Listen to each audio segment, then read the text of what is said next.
الحمد لله الذي أنزل على عبده الكتاب ولم يجعل له عوجا قيما لينذر بأسا شديدا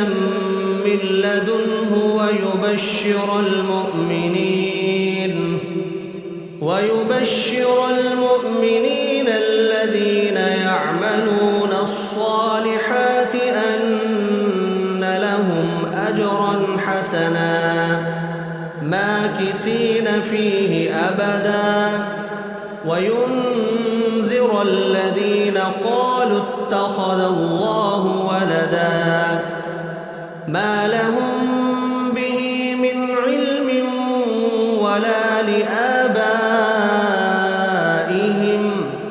كبرت كلمة تخرج من أفواههم إن يقولون إلا كذبا فلعلك باخع نفسك على آثارهم إن لم يؤمنوا بهذا الحديث أسفا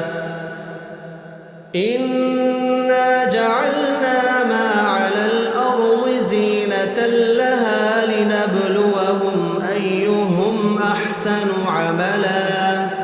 وإنا لجاعلون ما عليها صعيدا جرزا أم حسبت أن أصحاب الكهف والرقيم كانوا من آياتنا عجبا إذ أوى الفتية إلى الكهف فقالوا ربنا آتنا من لدنك رحمة وهيئ لنا من أمرنا رشدا فضربنا على آذانهم في الكهف سنين عددا ثم بعثناهم لنعلم أي الحزبين أحصى لما لبثوا أمدا نحن نقص عليك نبأهم بالحق إنهم فتية آمنوا بربهم وزدناهم هدى وربطنا على قلوبهم إذ قاموا فقالوا ربنا رب السماوات والأرض لن ندعو من دونه إلها لقد قلنا إذا شططا هؤلاء قوم اتخذوا من دونه آلهة لولا يأتون عليهم بسلطان بين فمن أظلم ممن افترى على الله كذبا وإذ اعتزلتموهم وما يعبدون إلا الله فأووا إلى الكهف ينشر لكم ربكم من رحمته ويهيئ لكم من أمركم مرفقا وترى الشمس إذا طلعت تزاور عن كهفهم ذات اليمين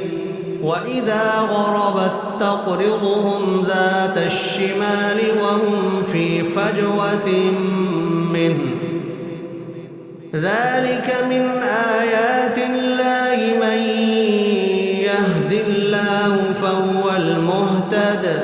ومن يضلل فلن تجد له وليا مرشدا وتحسبهم أيقاظا وهم رقود ونقلبهم ذات اليمين وذات الشمال وكلبهم باسط ذراعيه بالوصيد لو اطلعت عليهم لوليت منهم فرارا لملئت منهم رعبا وكذلك بعثناهم ليتساءلوا بينهم قال قائل منهم كم لبثتم قالوا لبثنا يوما أو بعض يوم قالوا ربكم أعلم بما لبثتم فابعثوا أحدكم بورقكم هذه إلى المدينة فلينظر أيها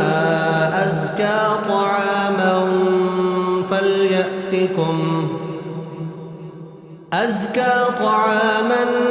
فليأتكم برزق منه وليتلطف ولا يشعرن بكم أحدا إنهم إن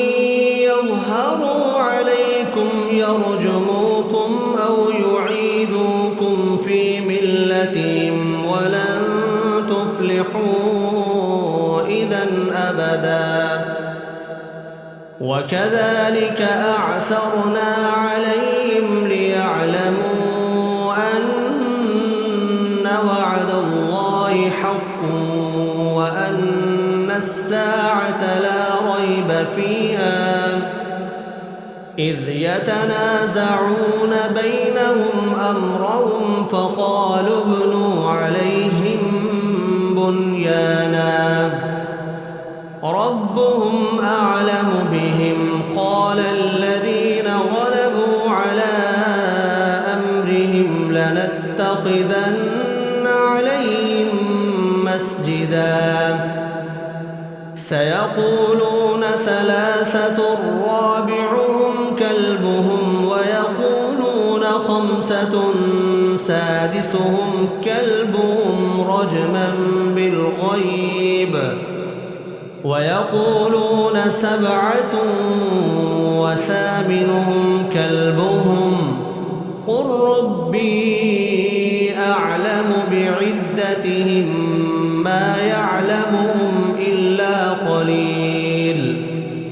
فلا تمار فيهم إلا مراء ظاهرا ولا تستفت فيهم منهم أحدا